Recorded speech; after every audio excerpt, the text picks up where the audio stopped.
Hi friends, മഴതോര് മുൻപയുടെ ഏറ്റവും പുതിയ വിശേഷങ്ങളിലേക്ക് എല്ലാവർക്കും സ്വാഗതം. അപ്പോൾ ആദ്യം തന്നെ കാണിക്കുന്നത് നമ്മുടെ കുട്ടിച്ചായനും ലാലിച്ചനും തമ്മിൽ സംസാരിച്ചുകൊണ്ടിരിക്കുക. അതായത് സ്റ്റാൻഡിയും തമ്മിൽ സംസാരിക്കുക.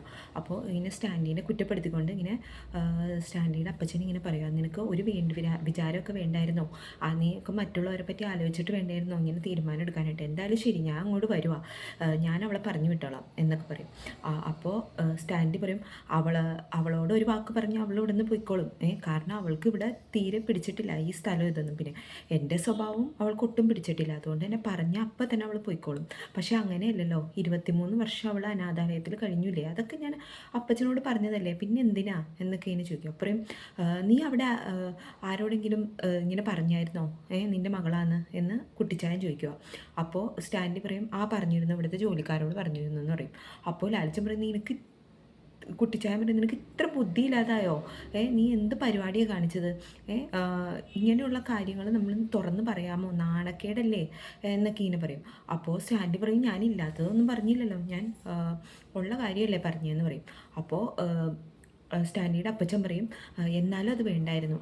ശരി, ഇപ്പം നിൻ്റെ ജോലിക്കാർ മാത്രമല്ലേ അറിഞ്ഞോളൂ, അത് കുഴപ്പമില്ല, ഇനി മറ്റാരും അറിയാതെ ഞാൻ കൈകാര്യം ചെയ്തോളാം. എന്തായാലും ഞാൻ അങ്ങോട്ട് വരട്ടെ, ആ പെണ്ണിനെ ആ വീട്ടിൽ നിന്ന് ഞാൻ പറഞ്ഞു വിട്ടോളാം. അപ്പറയും കൊടുക്കാനുള്ളതും കൈ നിറച്ച് കിട്ടിക്കഴിഞ്ഞ് കഴിഞ്ഞാൽ ആരാ മോനെ ഓരോന്ന് സഹിച്ച് പോവാത്തേ എന്നൊക്കെ ഇങ്ങനെ ചോദിക്കട്ടെ. അതായത് അലീനേനെ കാശ് കൊടുത്ത് അവിടെ നിന്ന് പറഞ്ഞു വിടാനുള്ള ശ്രമങ്ങളാണ് ഇവർ തമ്മിൽ. അപ്പോൾ സ്റ്റാൻലി എന്നാലും അലീനേനെ കൈവിടില്ല എന്നൊരു പൂർണ്ണമായിട്ടുള്ളൊരു നിലപാടിൽ തന്നെ നിൽക്കുകയാണ്. അപ്പോൾ സ്റ്റാൻലി ഇങ്ങനെ അപ്പച്ചനെ പറഞ്ഞ് മനസ്സിലാക്കാൻ നോക്കുന്നുണ്ട് പലതും, പക്ഷേ കുട്ടിച്ചായന് അതൊന്നും മനസ്സിലാകുന്നില്ല. അങ്ങനെ തന്നെ ദേഷ്യപ്പെട്ട് ഫോൺ വയ്ക്കുകയാണ് കുട്ടിച്ചായൻ.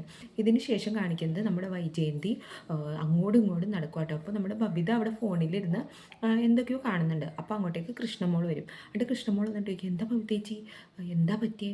അമ്മ എന്താ കുറേ നേരമായില്ല അങ്ങോട്ടും ഇങ്ങോട്ടും നടക്കുന്നേ എന്ന് ചോദിക്കും. അപ്പോൾ ബബിത പറയും, ഞാനും കുറേ നേരമായി ശ്രദ്ധിക്കുന്നു, അച്ഛനൊക്കെ വെയിറ്റ് ചെയ്ത് നിൽക്കുന്ന ആട്ടെയാ എന്ന് പറയും. അപ്പോൾ കൃഷ്ണമോൾ പറയും, എന്താ അച്ഛനമ്മേനെ സിനിമയ്ക്ക് ഉണ്ടാവുമെന്ന് പറഞ്ഞിട്ടുണ്ടോ എന്ന് ചോദിക്കും. അപ്പോൾ നീ ഒന്നും മിണ്ടാതിരിക്കേ എന്ന് പറയും. അപ്പോഴും എന്താ കാര്യം എന്നറിയണ്ടേ എന്ന് കൃഷ്ണ ചോദിക്കും. അപ്പോൾ ബബിത പറയും, നീ പോയി ചോദിക്കും വേണമെങ്കിൽ എന്ന് പറയും. അങ്ങനെ കൃഷ്ണമോൾ ചെന്നിട്ട് ചോദിക്കുവാണ് വൈജയന്തിയോട്. അപ്പോൾ വൈജയന്തി കലിതുള്ളി നടക്കുക കേട്ടോ. അപ്പോൾ കൃഷ്ണമോൾ ചെന്നിട്ട് ചോദിക്കും, എന്താ അമ്മ ആരെങ്കിലും നോക്കുവാണോ എന്ന് ചോദിക്കും. അപ്പോൾ നമ്മുടെ വൈജി പറയും, അതേടി നിൻ്റെ അച്ഛനെ നോക്കുക, ഇങ്ങോട്ട് ഇറങ്ങി വരട്ടെ, എനിക്ക് കുറേ കാര്യങ്ങൾ ചോദിക്കാനുണ്ടെന്ന് പറയും.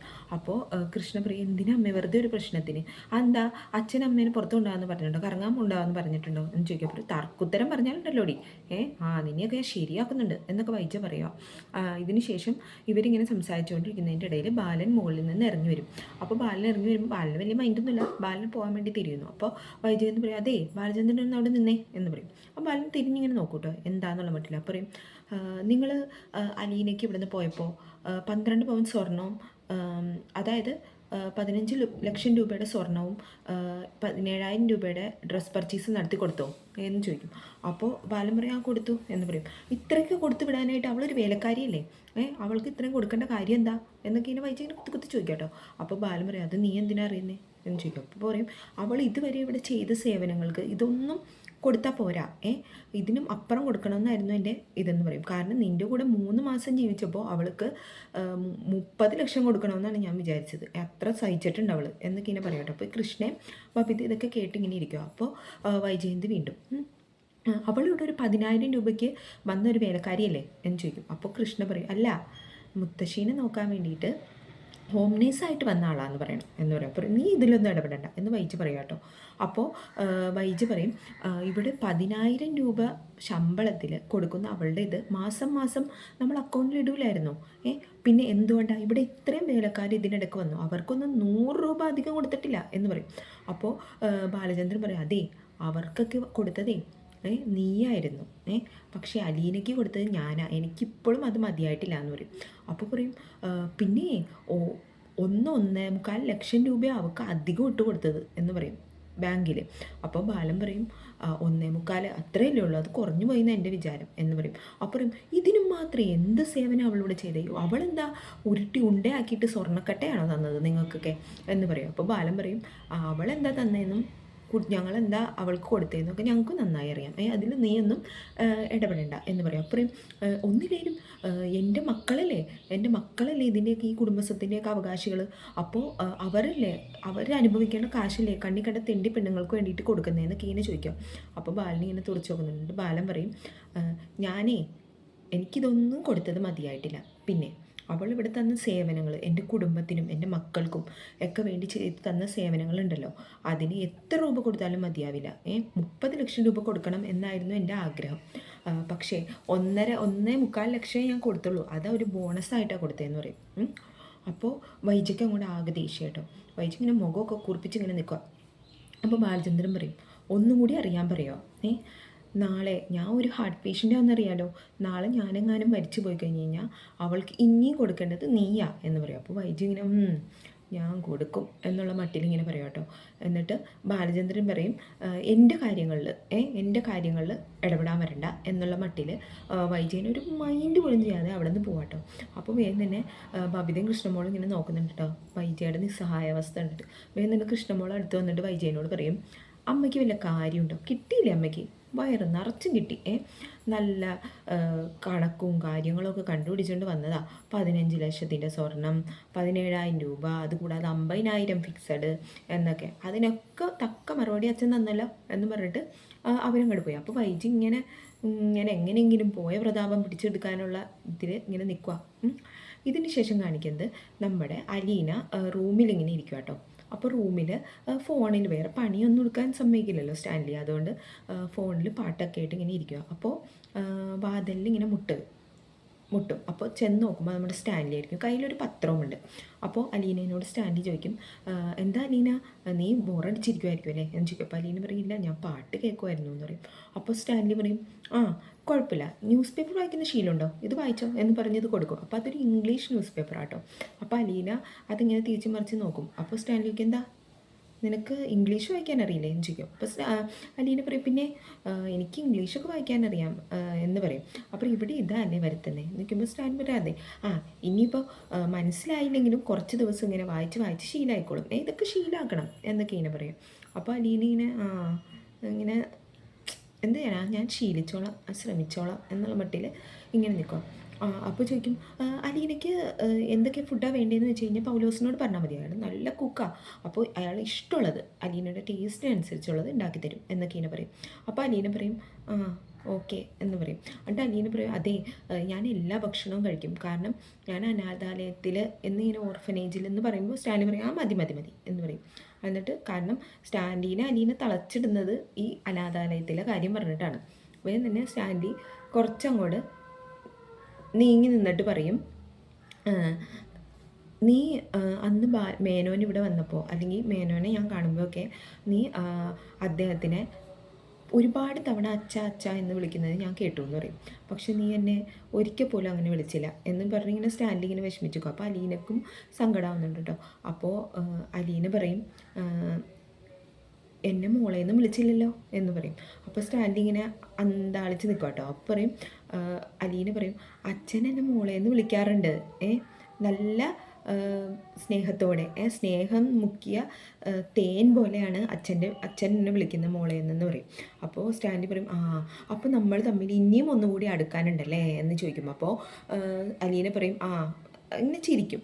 എന്നിട്ട് പറയും, നമുക്ക് മാറ്റം വരുത്താം എന്നൊക്കെ പറയും. പിന്നെ നമ്മൾ ജീവിതം ഇപ്പോൾ നീ ഇവിടുത്തെ ജോലിക്കാരോടെങ്ങാനും നീ ഓർഫനേജിലായിരുന്നെന്നും വീട്ടുവേലക്കാർ പാലയിൽ ജോലിക്ക് നിന്നു എന്നൊക്കെ പറഞ്ഞു എന്ന് ചോദിക്കും.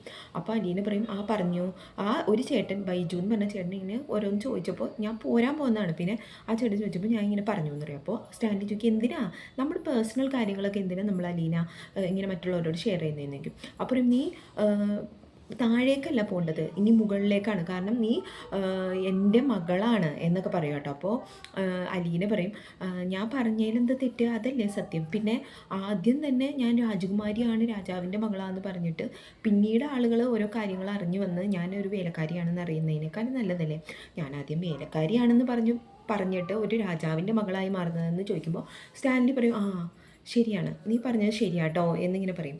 അങ്ങനെ ഇവരിങ്ങനെ സംസാരിച്ച് കഴിയുമ്പോൾ സ്റ്റാൻലി വേഗം തന്നെ അലീനയ്ക്ക് കൈ ഷെയ്ക്കാൻ്റെ കൊടുക്കും. അപ്പോൾ അലീനെ അന്ന് ഷെയ്ക്കാൻ്റെ കൊടുത്തില്ലല്ലോ, പക്ഷേ ഷെയ്ക്കാൻ്റെ കൊടുത്ത് അങ്ങനെ അവർ മുഖത്ത് നോക്കി ഇങ്ങനെ നിൽക്കും അച്ഛനും മകളും. ഇതിന് കഴിഞ്ഞ് കാണിക്കുന്നത് നമ്മുടെ ഔദ കുട്ടിച്ചായൻ വരുവാ. അപ്പോൾ നമ്മുടെ വർക്കി ചേട്ടനൊക്കെ ആൻ്റപ്പൻ ചേട്ടനൊക്കെ ഓടിച്ചെന്ന് സ്വീകരിക്കുന്നൊക്കെ ഉണ്ട് കേട്ടോ. എന്നിട്ട് പറയും, ഇവിടെ എനിക്കകത്തേക്ക് വരാമോടാ ധൈര്യമായിട്ട്, അവിടെ പുതിയ വല്ല നായ്ക്കളെ വാങ്ങിച്ചോന്നറിയാനാ എന്ന് പറയും. അപ്പോൾ പറയും, ഇവിടെ നായ്ക്കളെ അല്ല, ഒരു പെണ്ണ വന്നേനെ, അത് നല്ല കൂടിയ ഇനമാ എന്ന് പറയും. അപ്പോൾ കുട്ടിച്ചായൻ പറയും, എന്ത് കൂടിയതാണെങ്കിലും ഞാൻ എൻ്റെ പല്ല് തല്ലി ഒടിച്ച് ഇട്ടോളാം എന്ന് പറയും. അങ്ങനെ ഈ കുട്ടിച്ചായനകത്തേക്ക് പോവാം. അകത്തേക്ക് സ്റ്റാൻലിയുടെ റൂമിൽ ചെന്നു കേട്ടോ. അപ്പോൾ സ്റ്റാൻലി നല്ല മദ്യപിക്കാനുള്ള മൂഡിലിരിക്കുക. അപ്പോൾ 2 ഗ്ലാസ്സിൽ ഒഴിച്ച് വെച്ചിട്ടുണ്ട്. അപ്പോൾ തന്നെ സ്റ്റാൻലി പറയും, അപ്പച്ചനെ ഒന്ന് മയക്കാൻ വേണ്ടിയിട്ട് പറയും, ബാ ഇവിടെ വന്നിരിക്കുക, ഇത് കുടിക്കുന്നു പറയും. അപ്പോൾ പറയും, എനിക്കൊന്നും വേണ്ട, ഞാൻ നിൻ്റെ സൽക്കാരം കേൾക്കാനൊന്നും വന്നതല്ല കേട്ടോ എന്ന് പറയും. അപ്പോൾ സ്റ്റാൻലി പറയും, ഇതേ കൂടിയ ഐറ്റമായത്, കുടിക്കാത്തതാ, അപ്പച്ചൻ കുടിച്ചിട്ടില്ല, വേണമെങ്കിൽ കുടിച്ചോ എന്ന് പറയുമ്പോൾ ഒന്ന് കുട്ടിച്ചായ പറയാം, എന്നാൽ ഞാൻ വരാം എന്ന് പറഞ്ഞ് പോയിരുന്ന് കുടിക്കും. എന്നിട്ട് പറയും, നിനക്ക് ഇത്ര ബോധമില്ലാതായാലും ആലിച്ച, ആ പെണ്ണിനെ അങ്ങോട്ട് പറഞ്ഞു വിട്, നിൻ്റെ മക്കളോടും ഭാര്യയോടും പോലും ഇല്ലാത്ത സ്നേഹം എന്തിനാ ഇവളോട് എന്നൊക്കെ ചോദിക്കുമ്പോൾ നമ്മുടെ ആ പെണ്ണിനെ ഇങ്ങോട്ട് വിളിക്കേ എന്നിങ്ങനെ കുട്ടിച്ചായം പറയും. അപ്പോൾ സ്റ്റാൻലി പറയും, പിന്നെ അവൾ ഇങ്ങോട്ട് ഒരിക്കലും വരില്ല, അവൾ മദ്യപാനം പുകവലി ഇങ്ങനെയുള്ളതൊന്നും അവൾക്ക് ഇഷ്ടമല്ല, അതുകൊണ്ട് അവൾ ഇങ്ങോട്ട് വരില്ല എന്ന് പറയുമ്പോൾ ഔദ കുട്ടിച്ചായം പറയും, പിന്നെ ഇപ്പോഴേ തുടങ്ങുമോ ഭരണമൊക്കെ എന്നിങ്ങനെ ചോദിക്കും. അപ്പോൾ അപ്പച്ചൻ വിചാരിക്കുന്ന പോലെയുള്ള ഒരു പെൺകുട്ടിയല്ല അവൾ എന്നിങ്ങനെ പറയും. പറയും, പിന്നെ നീ ഒരു പണി ചെയ്യ്, അവളെ എൻ്റെ കൂടെ വിട്, എന്നിട്ട് ഞാൻ അവിടെ കൊണ്ടുപോയി നിർത്തിയിട്ട് എൻ്റെ ചിന്നമ്മയുടെ സഹോദരിയുടെ മോളാണെന്നോ എൻ്റെ അനിയൻ്റെ മകളാണെന്നോ ഒക്കെ പറഞ്ഞോളാം, എന്നിട്ട് കുറച്ച് നാൾ കഴിഞ്ഞ് കഴിയുമ്പോൾ അവൾക്ക് കൊടുക്കാനുള്ളത് കൊടുത്ത് വിട്ടോളാം, അല്ലാതെ നീ ഇവിടെ പിടിച്ച് നിർത്തി കഴിഞ്ഞ് കഴിഞ്ഞാൽ പണിയാ. ആളുകളൊക്കെ ഇനിയിപ്പോൾ നിന്നെ പറ്റി എന്തൊക്കെ പറഞ്ഞുണ്ടാക്കും, ജോലിക്കാർ തന്നെ ഇനിയിപ്പോൾ എന്തൊക്കെ പറഞ്ഞുണ്ടാക്കും എന്നൊക്കെ ചോദിക്കും. അപ്പോൾ സ്റ്റാൻലി പറയും, അപ്പച്ചാ 23 വർഷമായിട്ട് എനിക്ക് അവളെ അറിയില്ലായിരുന്നു, അറിഞ്ഞു കഴിഞ്ഞ് കഴിയുമ്പോൾ എങ്കിലും എനിക്ക് അവളെ സ്വീകരിക്കണ്ടേ, ആ കുട്ടിക്കൊരു നീതി കിട്ടണ്ടേ എന്നൊക്കെ ഇങ്ങനെ സ്റ്റാൻലി ചോദിക്കും കേട്ടോ. അപ്പോൾ ഔദക്കുട്ടിച്ചായൻ പറയും, എനിക്കിതൊന്നും അറിയേണ്ട കാര്യമില്ല, ഇത് ആ പാലക്കാരൻ പറഞ്ഞ അറിവല്ലേ ഉള്ളൂ, അല്ലാതെ നീ എന്തുദ്ദേശിച്ചാൽ അതൊക്കെ വിശ്വസിച്ചേ എന്നൊക്കെ ഇങ്ങനെ ചോദിക്കും. അപ്പോൾ സ്റ്റാൻലി പറയും, എനിക്ക് പൂർണ്ണ വിശ്വാസമാണ്, അത് അവളെ കണ്ടു കഴിയുമ്പോൾ അപ്പച്ചനും മനസ്സിലാവും എന്ന് പറയും. അപ്പോൾ ഇങ്ങനെയൊക്കെയുള്ള രംഗങ്ങൾ കാണിച്ചിട്ടാട്ടോ. അപ്പോൾ അത് കഴിഞ്ഞ് കാണിക്കുന്നത് നമ്മുടെ അലീനയും ഔദക്കുട്ടിച്ചായനും തമ്മിൽ നേരെ കാണുക. നമ്മുടെ സ്റ്റാൻലി പരിചയപ്പെടുത്തി കൊടുക്കുക ഇതാണെന്ന് പറഞ്ഞു. അപ്പോൾ കാണുമ്പോൾ ഔദക്കുട്ടിച്ചായൻ ഷോക്കായി പോകുന്നുണ്ട്, കാരണം ഔദക്കുട്ടിച്ചായൻ്റെ വൈഫ് ചിന്നമ്മയെ പോലെ തന്നെയാണ്.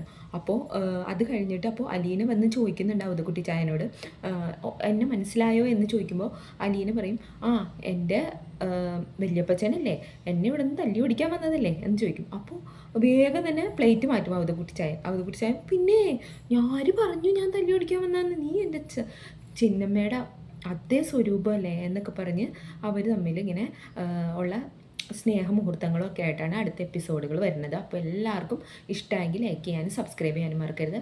അപ്പോൾ ബൈ.